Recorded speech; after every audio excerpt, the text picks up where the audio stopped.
And you all dressed up. I would have dressed up. I dress up every time. I'm not gonna. I don't dress up very often. I'll tell you that right now. It's not one of my gigs. All right, let's kick this off. Okay. All right. Well, we're live again. I'm Mike Cornwell. This is John Trimble, and this is our leadership podcast. And one of the things I want to talk about today was I think I've got a name for the podcast. But before I say what the name of the podcast is, so he's going to spring it on me. I am going to live, and I'm supposed to react possible. And there's no way I can go against it because he's got me on film. I know how it works. I get it. Before I say the I get it. I can think on my feet. So the real question is why are we doing this podcast? There's obviously a reason why we're doing this podcast. Like why do you feel compelled to do this podcast? In this particular podcast, we're not talking about cars. We're not talking about, I don't know. We're not really talking about church. We're not really talking about those things. We're talking about like leadership. But why are we talking about leadership? Yeah, because I said everything rises and falls on leadership. Okay. The town, the church, okay, your home. Bad leaders, not good. Things don't really function well. Yeah. And when it says in the Old Testament that every man did that which is right in his own eyes, and everybody went crazy and did weird, bad stuff, it was because there was no leader. And so I kind of asked the question, like going a little bit further with it. Okay. Those are facts, but the bigger there's like a bigger reason of why that's true. So are you saying that there's missing leadership? Leadership is missing sorely, badly in church, in homes, in the country. Yeah. It's everywhere. So would you say we're in a day when people do that which is right in their own eyes. And that's not leadership. Leadership gets lost when everybody does whatever they want to. Yeah. You know, and it takes a leader to bring them around to not be that way. Okay. Although it takes a strong leader to do that. Yeah. Well, it takes somebody who has skills. Who's not just generally not just winging it. Right. And someone that will show up. You know, there's a lot of people scared to death. Even when God called Gideon, he was a chicken, and he did his sacrifices inside where nobody could see him, and he was hiding, and God called him a great man of valor, and he's going like, I'm not a great man of valor. I'm doing this. I'm hiding from these people. They're going to kill me if they catch me doing this. But those are the people that he turns into leaders, which says a lot about the God factor in this whole thing, which is what I was thinking about, the God factor. Well, so my first crack at a name for the podcast was the leadership vacuum. Vacuum. Yeah, the leadership vacuum. And wow, how true that is. I think to some degree you think that what's needed, or you're trying to impart some practical things, some like very specific things for people to take away, and even if it's just by osmosis, they start applying those things, and all of a sudden maybe the leadership kind of raises or that vacuum starts to fill a little bit. And I just kind of hit me when I was thinking about it, like, well, the reason why I would be doing this podcast would be the same thing, because for sure I definitively, and I feel like for me, I just kind of stumbled into understanding this, because once I started kind of breaking it down and seeing it, all of a sudden I realized, oh wow, people really are not trained in this, and they don't. They're really winging it. Like there is a sort of a science and an art to getting people to do things, and definitely. People are they're kind of stumbling in the dark when, to be honest, it's not that hard. I agree. And so when there is a leader that shows up and takes the lead, there's a point where people begin to say, hey, wait a minute, this guy is saying, and you either accept it or reject it, of course, but that doesn't make you a leader or not a leader. Either you are a leader or you're not, and if you take the lead, some will recognize it, some will not. Just the same with Moses and Korah, the same with everybody else. However, the vacuum is that there are people that are not willing to stand up and show up and do it. And that's a hard thing, because I think what happens is we think, well, if we got to have leaders, we got to just do this or have a committee to do that, and that's what we fall back on, committee, and let's discuss it.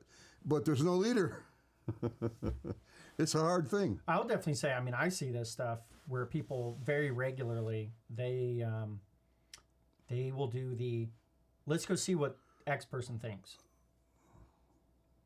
Why? And it's not necessarily because that person is the leader or something like that. It's just another person that they might be getting bolstered or feeling more confident that if they agree with what they maybe sort of believe, then maybe that means something a little bit more than them taking the initiative, for example. Mm-hmm. And so they'll go out to, that person to try to get it. And then you go and it's like almost every time you go and you talk to them, and then it turns into, well, I don't know. And then it's a wishy-washy amongst like 3-4 people. And that's not a recipe for any kind of success. I agree. And if a guy shows up and takes the lead, he's got to have results. Because when the results isn't there, the people don't care. Well, that's his opinion.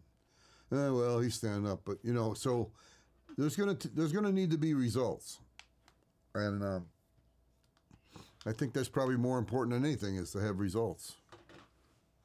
Well, I mean, to me, I kind of consider that's like the whole point of leadership to begin with. Whole point of leadership. It's the end. Going towards that direction. Now, you may or may not achieve that. That's just reality. But even just the act of moving, because a lot of people don't realize that the staying stationary is one of the worst parts that you could possibly do, because that's where people start. I mean, just even from like a basic standpoint, people, if you're not moving in a direction, you don't really have that momentum, and little people will go that way, so people will kind of go that way, and it really starts turning into herding of cats. Amen. I agree. I think we need to hear the hard part. Here's the hard part, as far as I'm concerned. What I've had to learn, because I tell this story about how I felt like the Lord handed me a football, like a ball. Yeah. And I took off running with it. And I took off running with it for years. And he let me run hither and yon. Several churches, started one, started another, got involved with this one. And I was going like crazy. And finally, I just spent myself. I came back and Jesus said to me, I just wanted you to hold the ball. And I went, what? I thought you want me to run with it. That's why you gave me the ball. So I ran with it. And so I had to realize something. Here's the key that I think is very important. A leader, true leader, is dying to himself. He's not just doing whatever he feels like doing. He's not just doing whatever he thinks ought to be a good idea. He's got to die to himself. He's got to say, that's my idea. What is God's idea? I mean, Moses didn't want to go to the desert. He didn't want to kill that Egyptian. He didn't want to go through all that he went through. He didn't want any of that. He didn't want to. In fact, he grew up in the royalty. He grew up had a. So it's funny. I mean, he left and was not going back. I mean, just that simple. And even then, and I do again. I love the Moses analogy because there's so much reality there. Even when he was told to go, I think he denied like 3 times. Yeah. And suddenly God said, "Okay, I'm burning a bush. I'm not going to consume it. Let's see what you do with that." And it says. Moses said, I'm going to turn aside, which in the Hebrew is, I'm not going this way, I'm going to go this way, which is not the way I normally go, but I'm going to turn from the way I normally go and find out what this is all about. And that's what hit Moses. There, God said, okay, you're going to turn aside to see this? Take your shoes off, you're on holy ground. From here on out, you're mine. And that's how I see it even in my life. When I began to say, okay, Lord, I think he said, okay, now you're mine. Now you're in trouble. Now you got some stuff to go through, but we're going to go together. So it takes a serious decision. So I feel like we should kind of identify a little bit, why does this vacuum exist? We are definitely not the first persons to talk about leadership by any stretch of the imagination. I'm sure not. I mean, I've got like 15 leadership books up there, and that's a nano of the books out there. And I've read so many, and it helped me to some degree, but they never pinned it down until I was willing to stand and hold the ball and go when I was told to go. Yeah. That was hard. That was real hard.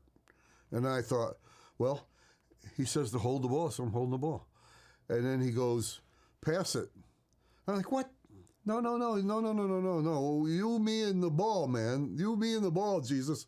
Not pass it. Someone else gets to run with it and have fun with it? No. He said, yeah, I want you to keep passing the ball. And I'm like, I don't want to do this. I'm out. But excuse me, the results came in obedience. And I think that's why there's a vacuum. People do not want to do what it takes to be a leader. And I mean, whoever's watching this can tell you so many times some leaders that have been not really leaders, but just all kinds of different people stepping up to do things. Yeah. But they're not really a leader. They're not really someone who paid the price. That's how I see it. I mean, I think Practically. I think my walks I see, and this is I'll keep saying that as like my own personal bias, because it's pretty clear I am very biased in this realm. But I see I feel like I'm surrounded by managers and like people who are trying to manage, and it drives me crazy. And there's something about it, and I think it's my maybe entrepreneurial independent mind that I Spirit. I look what they're doing, and I definitively am not interested. I can see what they're doing. Like I think they kind of see, and there's all this kind of chaos going on, and it kind of surrounds them. But I can kind of pull back and look at it, and it's not all around me. It's right there, and I watch them, and it's like you're literally making decisions that are going to screw everybody over because you're trying to get things that don't matter.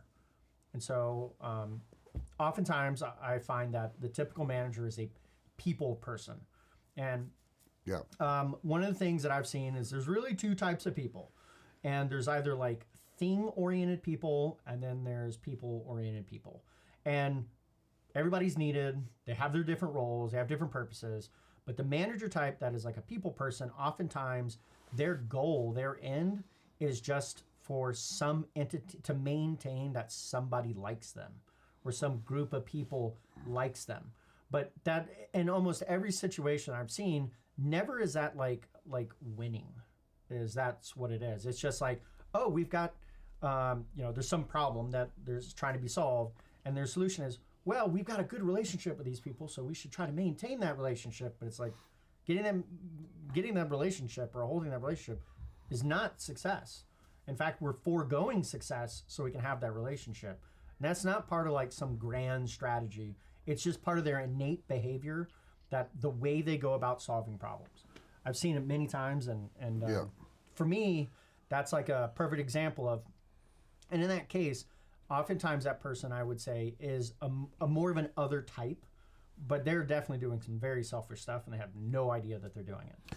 And I think they're managing, as you said, manager, a certain idea that everyone's accepted around them, whether it's a people person or a manager. Yeah. And I like the story of Moses because the vision was to get to the promised land, which he never made. Yeah, that's right. The promised land was the vision. And I think he did 40 years where the whole generation died off, saying, you guys don't have the vision. But not Joshua. He hung in there for that. Yeah. And then he was used to take them into the promised land and do great wonders and exploits. And so I hate to do a teaching on the vision, but I could do that real quickly to say the simple verse that says, without a progressive vision, they dwell carelessly. But that doesn't mean they dwell like they don't care. It means they dwell because they just hang because they don't want to restrain themselves. And if that word means they don't restrain themselves, then it must be that they are not in the vision. You gotta get a hold of the destination dream, or whatever you want to call it, vision, and say, I want to be a part of that vision. And if that takes him being the leader and working with that, that's what I'm going to do. And I think that's crucial for a leader. Crucial because there are a lot of leaders that have fallen by the wayside. Their eyes became dim like Eli.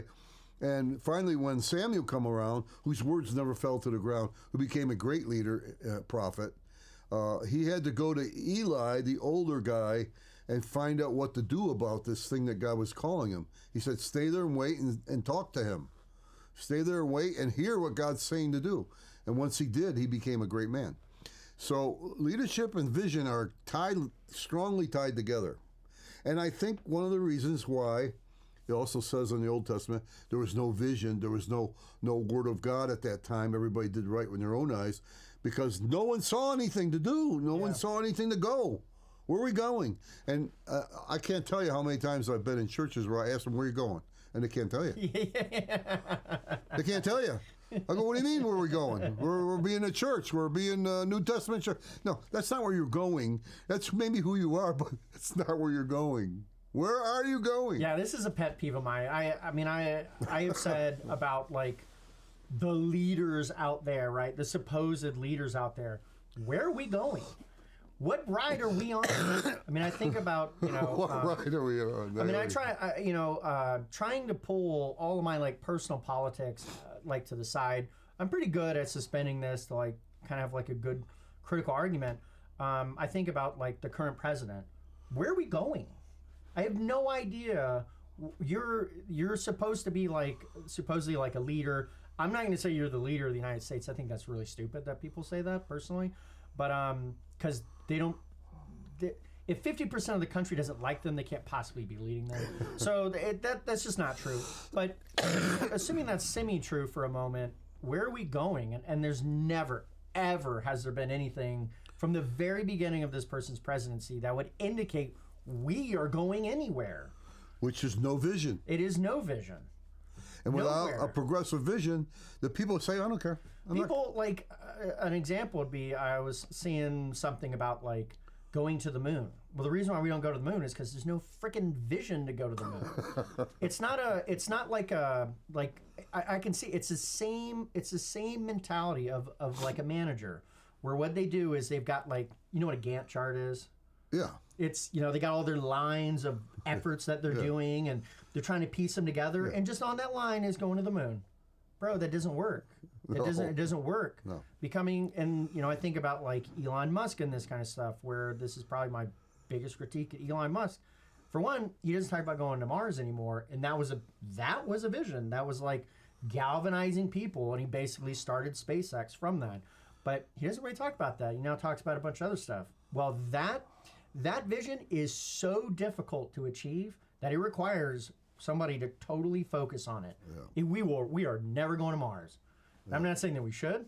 I'm not saying I was on that bandwagon, but it will never happen because there is not a person who is 100% focused on beating the drum and getting the resources to start flowing and aligning themselves. It's just now just another business. So one of the reasons for the vacuum then is no vision. And one of the other reasons is that leaders, if they have a vision, they don't know how to impart it.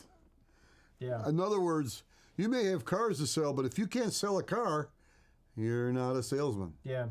So you've got to, people have to buy into this vision, buy into what you're pushing, or forget it. And so it isn't just, hey, I'm going this way, everybody come with me, but it's also selling the vision, the product. Now, I don't like that word because, You're talking about selling? Yeah, the selling part of it. I'm not saying we're selling it for money. Yeah. But we're getting into, someone's going to buy into what you going, where you go. Well, it's funny. I mean, I would say I feel that when I look at sales and its kind of most basic form, pulling away all of any kind of baggage associated, it is just influence. It is actual leadership. Somebody who would be doing like proper sales is actually leading a person. They're finding out whether or not are you on this path? Okay, you are on this path. Are you at this part of the path or are you that part of the path? And so they'll call it sales, like a salesperson or a business person will call it sales. I'm like, no, that's just leadership. It's just It is. And the problem, I would argue, by calling it sales is you've actually stripped out all the stuff that actually makes that thing work. And it makes the person actually less effective. Yeah, I think so. Imparting, Moses, The whole big thing was promised land. We're caught. We're slaves. We're bound. And God raises up a man. And they said one day a deliverer will come up 430 some years later. But they said someday a deliverer will come up. And then they recognized it was Moses. And that took a God thing. That was a God thing. And I don't want to get into all that. But the whole push was to get to the promised land. Yeah. That was the vision. And no one had any question whether, does Moses want to go to the promised land? Oh, yeah. I mean, he made a boo-boo. He made a mistake and broke the tablets, and God said, okay, you're not going in. But he got him there. It is a good point. He didn't have an alternative vision where now he's busy doing this other thing over here. No. He's not this. He died to himself. I hate to say this over and over because nobody likes this. Nobody preaches about that. Nobody says, isn't it fun to die to yourself? Everybody goes, no. What do you mean by that? I mean, I think I know what you mean, but what do you mean? Yeah. In other words, you can't just have your own agenda and expect people to get on your bandwagon. Yeah. No, it doesn't work. It doesn't work. I mean, you can have one if you want to. Go ahead. But you're not going to be a leader of any worth. You're just going to be another person with a bunch of opinions on what those are your agendas. But that's not quite vision, what I'm talking about. Because vision requires something of you. And Moses wanted to quit so many times. And then when God said, okay, that's it, I'll wipe them out, start a new. He said, whoa, God, no. We don't want that to happen because the enemy will say, you couldn't bring your people over. The enemy will say, you gave up. We can't have that. And God was pleased with that and said, okay, we'll take another path. We'll work on that. And they went on. I love that story about Moses standing in the gap for the people because he had a vision. He goes, whoa, you can't quit on us. We got to get there. And you got to help us. You're our God. It is kind of weird. Why do you think one of the big things I do pull away from like the mid to later part of the story of Moses is how much God wants to destroy the people. And then Moses is always like praying for him and like begging for them. And I never really understood why. Why does he care? Why, Moses? Yeah. They didn't like him in the first place. They were annoying the hell out of him the whole time. In fact, they didn't think he was worthy to be that leader. Yeah. And that's what Dathan's big beef was. Who are you? Why you? Yeah. And then Korah and some of the others got up and said, why Moses? Why can't we be it? And the difference is that he turned aside and saw the burning bush. And I was talking about this yesterday with Ginny. Some people have a revelation. Some things can be taught, but other things have to be caught. Yeah. And if you don't catch it, well, you're not gonna dig in. I mean, this is again back to this leadership vacuum realization. That's what happened to me. I don't know exactly what, but when I was just writing out my book, I eventually come to the realization. I was like, at each step where I was trying to like deconstruct how this thing is actually working, I was like, whoa, I'm doing this really poorly. I've led people down some really dumb paths that where to some extent they some basic charisma was rubbing off leadership, we'll say vibes to people, and so that's why they were following me along. But it was more self-centered. I'm going here. I'm having a great time going here, and other people pulling from that because it's like, well, I'm not going anywhere. So there's some value to that, but not understanding. So what happens when that's going on with a person who's in that situation where people are starting to follow them when they're going into doing like their own thing, they don't actually see that group as following them. They actually see the group as also doing their own thing or something, but it's actually not what's happening. They're actually seeing that person and they're following them. So what ends up happening is you don't do the right things. You won't, for example, you're talking about like passing on like the baton of leadership. That's never going to happen. What baton? There's no leadership. What baton am I possibly passing on? And I had seen that those were struggles that were going on. It's like, well, no wonder I was having problems in this, that, or the other, because I didn't know what I was doing. It was unconscious. And so the original title for my book was Conscious Leadership, and it was about like coming into the realization. And until the Whole Foods CEO, like released his book just before me, and it was called Conscious Leadership. I'm like, oh my God, I gotta go change the name of the book. But his is his is like kind of like woke leadership of some sense. Yeah. You know, People oriented. well, it's like you know, he's Whole Foods, and so it's about like being conscious about the food and being conscious, and there's a little bit of element, but I was thinking more like unconscious and conscious. Yeah. Like I'm alive and I'm dead. And so I realized, I'm like, wow, all of a sudden it hit me a wave of responsibility for all these things. And I've heard people say the same sorts of things where they get really frustrated and they'll point the finger. And if you look at it in a certain lens, it makes sense that they'll point the finger. Like somebody doesn't do something that maybe they could or whatever. And so that you point the finger at them, failing to realize like I had a piece in that. And then that's never considered. You start taking responsibility for things way beyond what I had no interaction with that. So why would I possibly be responsible? Would you say that you were waking up to who you really? Yeah, for sure. Yeah. So I see vacuum happening because people. Another thing is where you're going is also who are you? Yeah. I remember walking up to some guy and asked him, "Who are you?" And he for the life of him, he had no clue. And I said, and as the Lord began to deal with me, I realized that the issue is not a sin issue; it's an identity issue. Yeah, I don't doubt that. We have no clue who we are, and so we waste away. I mean, it's like a son saying, "The heck with the family and the heck with everything. I'm going to go do something for myself up in the hills of Canada." Who cares?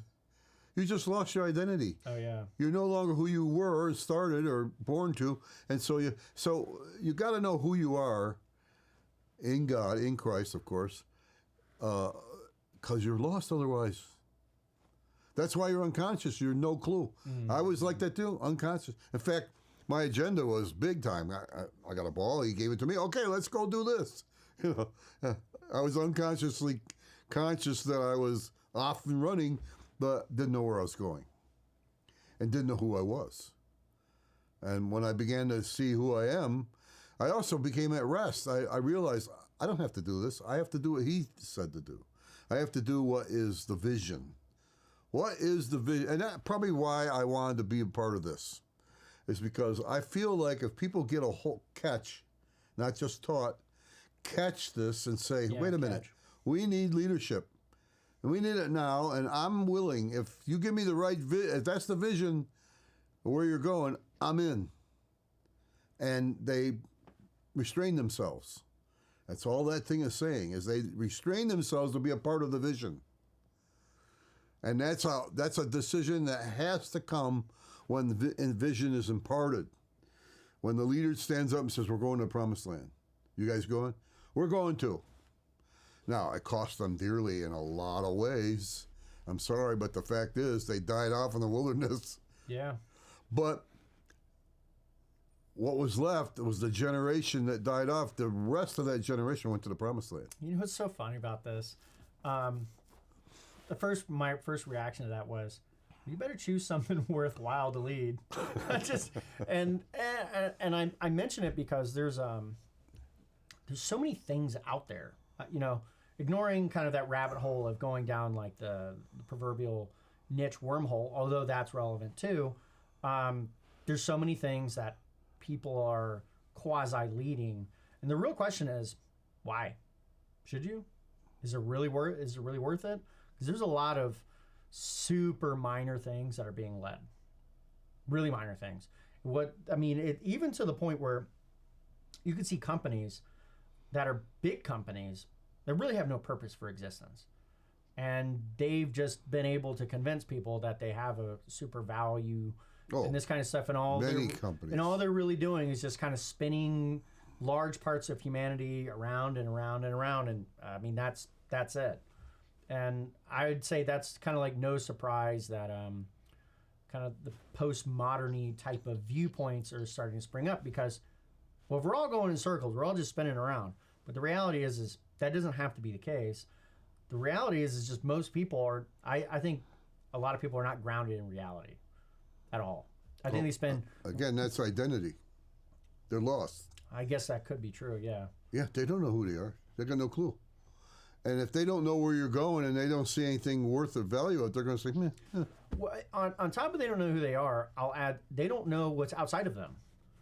And No clue. When I was living in Louisiana and I started growing food, like my wife loves to tell this kind of stuff because it's, I mean, you've got a wife, you know a wife. They love to find the things and then tell everybody about how stupid you were like 20 years ago, all that kind of stuff. But she would bring up that I wouldn't be able to tell you the difference between like an oak tree and a maple tree. Yeah. And that's like absolutely true. Very, very far from that now. But I will encounter people all the time who are like afraid of spiders and stuff like that. And why are you afraid of a spider? They've never really stopped to consider this. And it's not about, oh, let me overcome my fear of spiders. Like, again, this kind of like very narrow view. They could just go outside and do stuff. And then and just naturally that goes away because you start to intuitively gain an understanding of what is actually here and what is actually happening. Because I can tell you right now, nature is deathly afraid of us, and we are generally not afraid of nature whatsoever. And that is like the actual state of things. No, there is no wild animal out there that is interested in humans, because humans are freaking dangerous, and especially dangerous when they're unconscious. Right. They're just going along. It's kind of unbelievable. In fact, there's a scripture that says, the truly upright and righteous people treat their animals well. Oh, man, yeah. And then the next verse is, the tender mercies of the wicked are cruel. That's the next verse. Yeah. And I go, how those two go together? Well, those that are unconscious and don't care about the animals don't have real mercy. No. They think they do, but it's cruel. Dude, there's people out there who are seriously feeding cats like vegetable diets. Dude, it's a carnivore. It is a carnivore. Like, you're literally torturing an animal. Yeah. They think that it's literally a virtue. It's madness. That's just madness. It literally has sharp teeth. It wants food, and they're like starving their animals because they're feeding a vegetarian diet. Dude, it's a cat. It's a cat. I agree. It's appalling, and it's in that same boat. And I've come to find that, again, out there, where I've experienced the leadership vacuum, it's a lot of these like human games, and people just get really caught up in the human games about stuff like somebody thought this, or this group over here, and none of that matters. It, like, when you come to the realization that at some point in your life, like, again, back to this kind of like the catching it, when you like really catch it, once you realize that you can impart feelings, thoughts, and beliefs in other people, dude, you're no longer a passive recipient to their behavior. You're now an active participant in shaping the way that they see reality itself. In other words, if you don't do something, you're actually complicit. You've helped. Either way, you're complicit. Yes, that's right. Either way. Absolutely. And it's undeniable fact, and it's actually not that hard to figure out. I mean, the fact that you can make somebody angry, right? You can make them angry.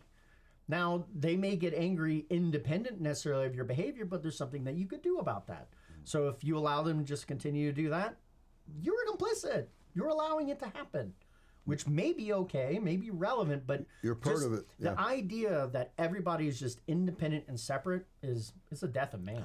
While we're thinking about this vacuum, I've read a lot of, one of my favorite readings is autobiographies and that kind of thing. Okay. Because it's talking about how this person made this move and became a leader or became a well-known something. Okay. Or other. And what happened was, once they had that crucial, I call it crucial experience. Yeah. And they went toward epiphany. And they went toward this vision that they saw. Yeah. People began to notice. Yeah. And are you noticing today, right now, a leader that's rising up that everybody wants to follow? I'm not. I mean, I see some in small areas, but one day a man rises up and goes, this is what I'm doing, and this is where I'm going. And people go, wow. Oh, I've seen it with my own eyes. I have absolutely seen it. I have too. But I'm just saying now, these days, the vacuum is because very few leaders. Oh, well, it's funny you mentioned this. One of the first person that came to mind, he's not local. I mean, he's many states away. And I had to go to a conference, like his, kind of like, he was holding like not a conference, like a workshop or something, and going and seeing him. Yeah, that's a perfect example. I mean, he's traveling the countryside, he's traveling the world. Yeah. And he's giving like a fairly technical talk on landscapes. And that dude is leading. And one of the things I discovered after that, and that was many years ago when I first met him, I came to realize this person, I don't even think realizes that he is a leader, let alone applying. Probably not. Because the first thing I noticed is like, why do you not have like way more people working with you?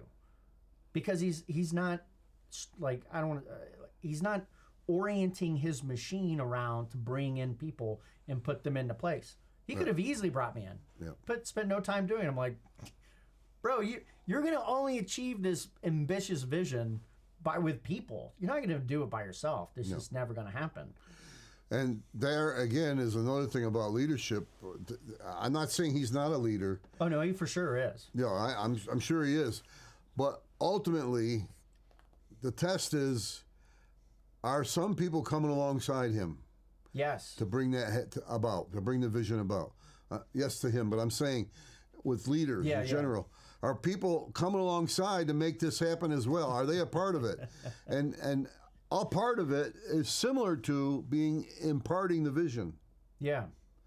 I want to be a part of that. Why do you want to be a part of that? Because he showed me the vision. Yeah. And I said this to my wife. I was talking to her. I said, it's one thing to keep hearing the message over and over and over and over again, listening to it over and over and over again, trying to be better. That's one thing. And the other thing is having a revelation go, now I see it caught. It was taught, now it's caught. Yeah. And once it's caught, look out. Who's an example? I was thinking why you mentioned the autobiography. What's an autobiography that you've read that you like that has this kind of element? Oh, man. Every time I found a good autobiography, I read it. Autobiography. One of the most impressive to me was George Washington Carver. Okay. Peanuts. Yeah, it makes sense. He came up with, I think, several hundred ways to use a peanut. But when he first started out, he was enthralled about this peanut and began to do all those things as a scientist as well as a peanut person. And he caught on. And now he's well known. Tremendous autobiography of what this guy did with peanuts. And I used to read that and go, with peanuts? But when you get done, you go, wow, this guy had something, and we need to pay attention. And in some ways, the world did, but in other ways, entrepreneurs did and found a way to make money, and that always can be a problem. But it was a tremendous life. Poor as a church mouse. I mean, but that was not his vision. His vision was, we got to get these peanuts and tell people about how important. I mean, they never even started to take peanuts for peanut oil. No one ever thought of it. Things like that. And he began, roasted pieces, salted pieces, on it goes because of George Washington Carver. He invented all that? He invented all that? All that stuff was as a result of his life. Oh, I didn't know that. Yeah. He's long gone now. Yeah. No, I definitely know George Washington Carver. Well, you read his book, or whoever wrote the autobiography or the biography. Okay, so bring it back to the point. What happened? What was the thing that he then caught? What was the event or the that he taught? That he got caught. How did he caught the fact that there's a lot more about this peanut than we have been told, and I need to find out what that is. Oh, I see. And so nothing deterred him from that. And it got to a point where he became actually the peanut master, And so when you read his book, he was a poor black man in the mid-South, I think, that just had no clue and nobody gave a rat's about him at all. But when he was done, it was joy. I'm surprised that they don't call him Carver Peanuts or something. But where he lived, he's well known, and the book knocked me out. I went, wow. Just on peanuts? Maybe earth rocks or some kind of magnitude thing. No, on a peanut. And so somehow he caught something, and a lot of people caught it with him, and he became, I can't remember how many hundreds of ways to use a peanut. and hundreds of reasons why it's healthy and why it's good and all this stuff. I mean, he went to the nth degree on peanuts. So, again, I'm saying he couldn't teach that. And that's an interesting thing about Moses, too. I was reading this guy come on as a commentary and said 30 years of Moses' life, when he got kicked out of Egypt, nobody wrote about it. Nothing was said. We really don't know. He just was in Midian, and he married that girl, Zipporah, wherever. But all we know is that he wandered for years. And then one day, he came upon the bush. So I'm saying this really doesn't matter. I mean, we generally, nobody knows me. I'm in obscurity. So are you, really, when you realize it. I mean, there's 330 million people here. We're in obscurity until we catch. When we catch the vision and go toward the vision, and if others catch it and they restrain themselves for that vision, now we're in trouble. Now we're in leadership. That's how I see it. And it takes a God thing, but it takes a catching of that vision, imparting that vision, and things begin to take place. You know what's a weird thing in my life? To some extent, I think I've had that effect when it comes to like growing food. I try to fight it a little bit, but it is one of those things where I've seen it multiple times happen where I'll say certain kinds of things, and again, a little unconscious. I'm just kind of like blurting a few things out, and all of a sudden, I will see that it will trigger some stuff in other people, and they will get really excited, and I'll throw out a little bit about like what I've done, and it is just one of those things that I've seen in that space, doing things, and to some extent, I don't think it's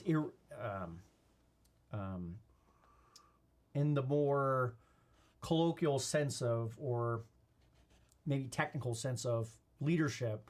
I think some people would put me in that category, in that realm, because there's things like, and this wasn't intentional, but this is how it started going. Like, I was in Louisiana and I was trying to grow like apples. I wanted to grow apples. At first, I actually did not want to grow apples. And I was growing like other fruits and nuts and stuff. And all of a sudden, started doing more reading. And I found out that apples have like the longest span that you can grow food. You know, it's from like June till December. You could like pull it off the tree. And there's like tons of different varieties within there. And so there's a lot of different options to potentially work for these months. And then I found out that it's like, oh, there's apples for like every imaginable food usage. And so it has this like the widest of all food, the number of uses. You want to call it like the peanut, so to say. Certainly doesn't have protein, so you're not going to survive just on apples alone. But anyways, so then once I found this, I was like, okay, well, I live in Southeast Louisiana, definitely not known for growing apples. And I was like, well, I'm going to just start experimenting. So I got like, I don't know, I think like 200 varieties of apples over like 2 or 3 years that I was growing to go try to find the ones that are going to work for me. And it started like turning into this like proving everybody wrong. And so people started like it was never my intent to do that because I don't really care what they think about things. I just wanted to grow food year round. And just the more I thought about it, the more I thought that was interesting. And that's where I was going to. And I started to find out from watching other people that it was like that concept was the thing that was hitting people between the eyes. That if I said, oh yeah, I want to be able to grow food year round, they're like, yeah. I'm like, well, that's something very interesting. I never really thought about that. But that is the reason that I was moving in that direction. So that is the direction. And it's funny because oftentimes people can't actually verbalize this. It's not until somebody else verbalizes, kind of surmises it, do they see it for what it is. And I eventually boiled it down to, at least for me, like the 3 things being, I want to eat year round. I want to eat fresh food year round. I want to have a complete abundance of it, as in like way beyond what most people think abundance is. And that's like a lack of, I don't want a scarce mindset. So I don't want to be like beholden to some particular tree, like, oh, you absolutely got to produce. And just that kind of mentality that people get into where they got to fight for every imaginable scrap. I love the situation where it's like, I've just got a bunch of crap. I'm just going to give it away whether I'm going to get strategic about it or I'm just going to be like, just take it. I like that. And then the last being, I want it done super easy. Like, I don't want to spend a ton of time doing this stuff. And I found out that those things ring true with a lot of people. And it goes to show you that right now in this era, this time, that message resonates. Well, you just described your vision. You just Perhaps laid it out and verbalized the vision. And there are all kinds of visions. There are ultimate vision, bigger than us. Yep. And there's the visions that are at hand. Yep. You know, and so. And I would call that at hand. That is not as complicated or crazy as people think it is. No, I think that was an excellent portrayal of a vision at hand. Should the whole world get after it? It's not that ultimate a vision. No. But is it specified and at hand for us? Yeah. And so some people think that's really far away. It's really not. No, I don't think. That's why I would definitely say that it is not at hand is a great way to describe it. Well, you're winning me over to that vision. I get it. You know, I caught it. Although I grew up on an apple farm and all kinds of apples, so I understand a lot of that. And used to do nursery and everything, grafting and all that stuff. So yeah, I think that's so when you did that, and someone heard you and listened, they caught it and said, "Hey, this is something that would be worthwhile being a part of." And that's the same thing with leadership. Yeah. I don't care what you tell me. I know. Well, it is that. It's not something else. It is that. Yeah. Now the question is whether or not to turn that into manipulation, which would be about self versus others, or is that moving more into leadership, which is more about the grander scheme of that. And people would be willing to work with me to the extent that it's actually part of the grander vision and not the smaller one. That is the truth. That is where selling it, if I use that term. Yeah, I'm fine with that term. Imparting that, what you just did to me, those are the things that I think are crucial to get to a result that God may call you to be a part of. Whether at hand, specifically in this era, like you said, or ultimately down the road. I got 10, 15, 20 years left, as far as I'm concerned. I don't want to go past 90. I'm not interested. But I do want to be a part of what he's called me to do. Yeah. I think part of it is this. Just because if someone catches the understanding, maybe just listening will look at that leader and go, that leader is going somewhere. You may look and say, that leader's going somewhere. I need to know that. And I like where he's going. And that's important because we've talked about this earlier when we were just talking. There's so many people who have no clue where they're going. Yes. And that's the vacuum. To me, that's the vacuum. You don't know where you're going. You don't even know who you are. I'll say the part I struggle with right now is I'm not moving fast enough. Just to be perfectly blunt. Right. And there's tons of things happening, and the reality is the more that things get bigger, the more that it does take time to actually see the thing happen. And more people. It does take more people. And more people. So we kind of defined something here, I think, in that we need someone to paint the picture, the whole picture, and not, look through a knothole in the fence. Yeah, I see kids playing. Well, that's not the whole picture. Yeah. We need to see more than what you're playing. We need to see that whole picture of why they're in there. So I'm going to turn over an additional card on this, because this is like the nature of, we're talking about leadership, and you're talking about like to catch it. Why I want to do like this podcast and why I created the company that I created is I'm very motivated about that meta bigger picture about leadership and what it can obtain. I'm very, very interested in that. And I'm fine and capable of holding, we'll say, my piece in that the grand vision of leadership itself. I'm fine with the smaller piece that I might have in that. But I'm also interested in helping that larger picture, i.e. somebody becoming inspired from seeing this and what they may go do. And it has nothing to do with apple trees or growing your own food or anything like that. Although I will always try to impart that people should do something, because you're totally disconnected with the reality if you don't grow your own food. To some extent, you're just not. Or you know people who do, and you're getting food from them and stuff. But what I want to say is, so what I was saying earlier in Louisiana wasn't it wasn't leadership, but it was that there was starting to be the influences sprinkling off me again. But where leadership started to come into is I started realizing that I could achieve this faster if I got other people involved. And so, and they would benefit too. That this thing is actually bigger than me. For one, if they want the same things, right? The reality is the thing that actually makes this difficult is by doing it on your own.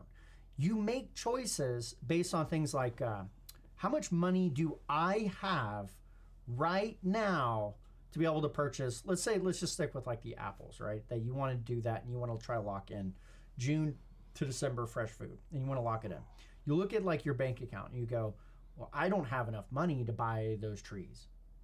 That is your problem solving of how you see it. And so if you're not doing something that is like a leadership thing, you're going to view it like that.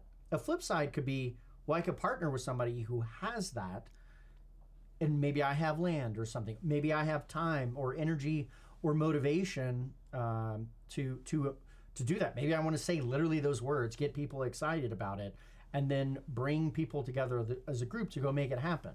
So after I started realizing this, like there's a reason why I didn't go immediately buy 100 acres here. I don't need 100 acres. I'm looking eventually to go do that for other kinds of purposes. That may never even materialize. I'm working with other people. I've already had 4 people say, hey, I've got multiple acres to go put trees on. Why in the hell do I need acreage? There's so many acres here that people are not using that they would love to intertwine and be part of a community, be part of something. And to the extent that they want the totality of the vision, they may not. They may just want, well, I just want to be part of a something. And so there's all those different pieces to the puzzle. And it wasn't that all of a sudden it's like, wow, this became like really hard this is stupid easy. Yeah. And that is the difference. And I try to bring that up, and I'm probably not as focused on convincing the people out there who want to grow their own food that you really should start thinking like a leader and not like a person who's going to do it on their own, because I've seen a lot of people who are doing it on their own and they're not getting very far because they have to take it all in and stuff. And well, I think you just articulated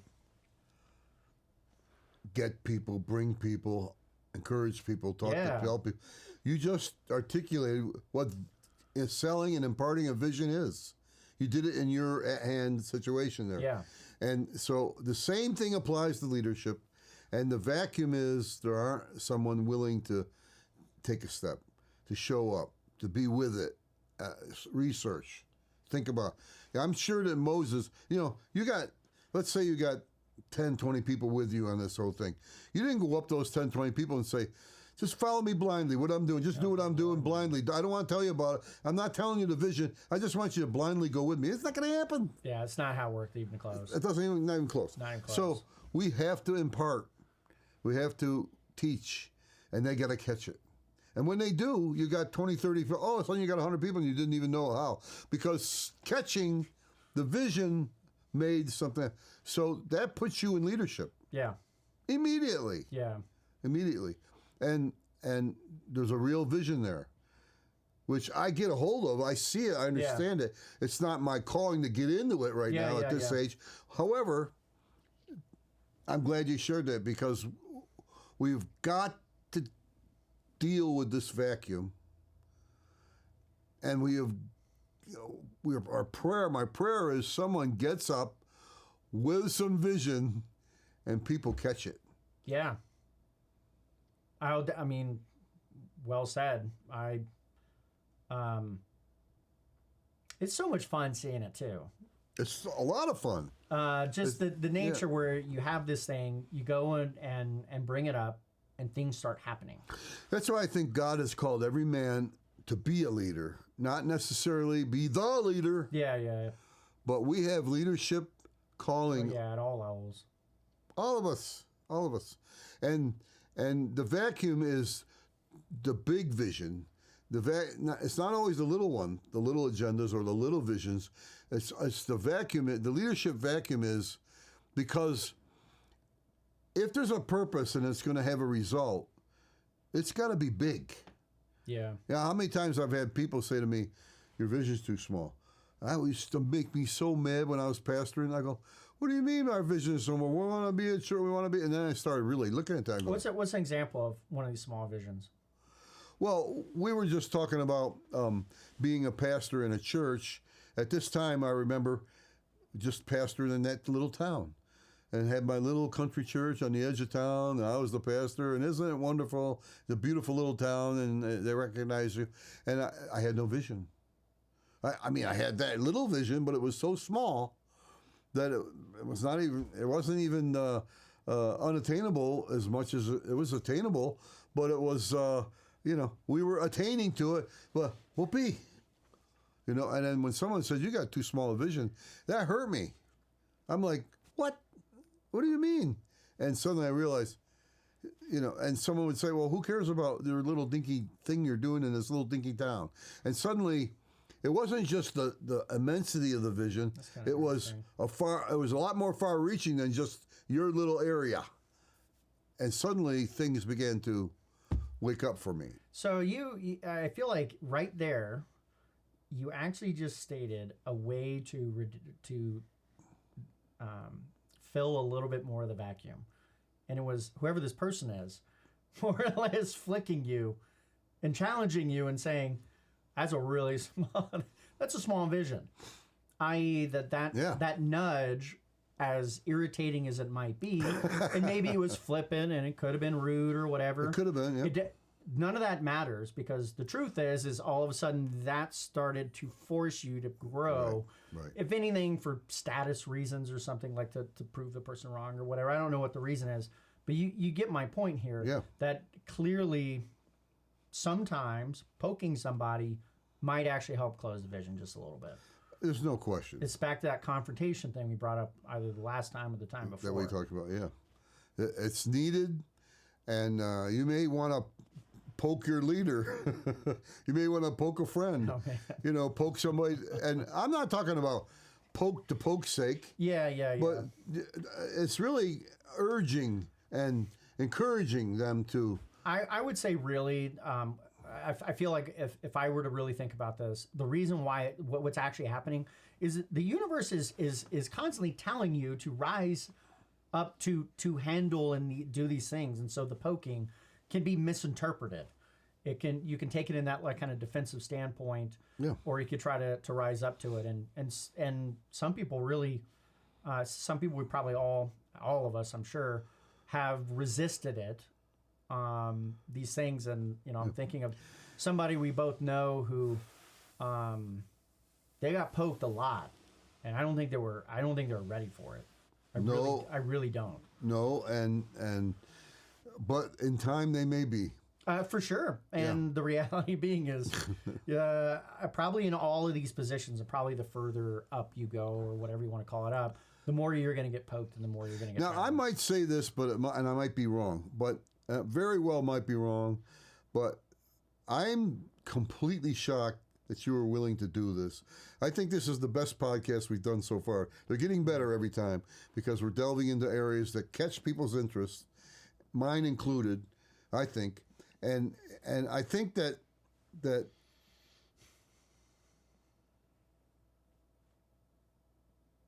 we have to catch.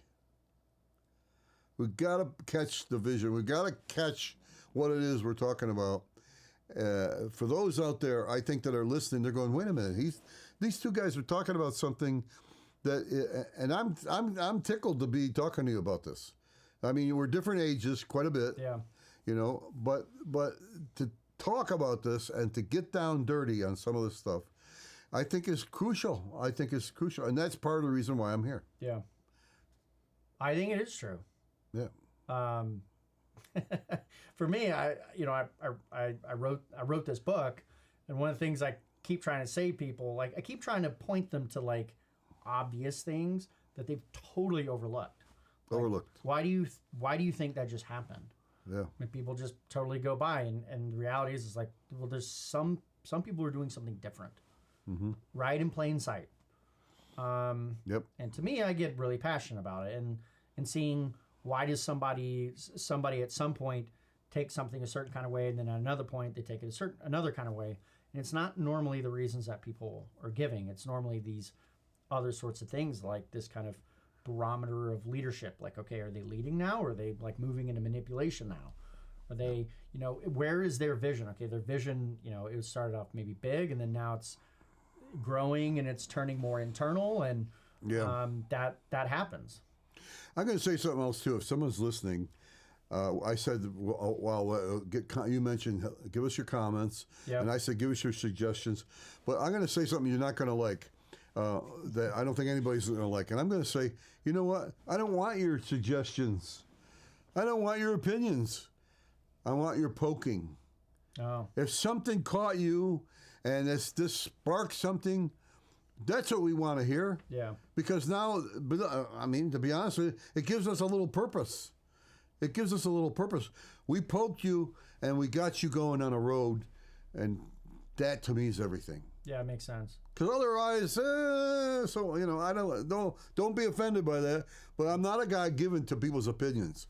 I've had so many people against me all my life, and I've always been misunderstood in a lot of ways. But that is just one of those things.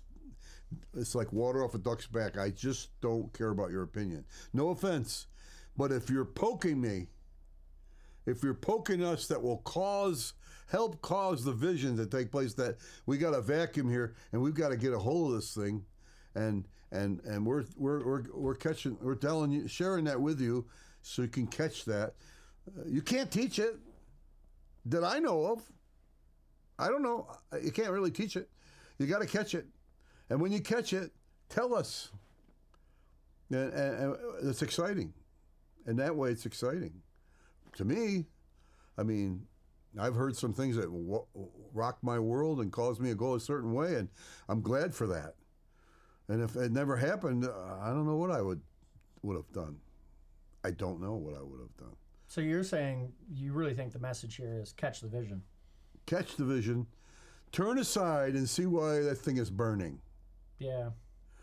Moses said, I will turn aside and see why this great sight, why it's happening. Turn aside, see the burning bush, a couple of guys with the bush. I don't know. We're trying to share with you and impart to you what we see as a need. Yeah. Of the hour, of the day, of the era, of the ages. Yeah, for sure. I mean, if there was any time for leadership, it is now. Now. No question.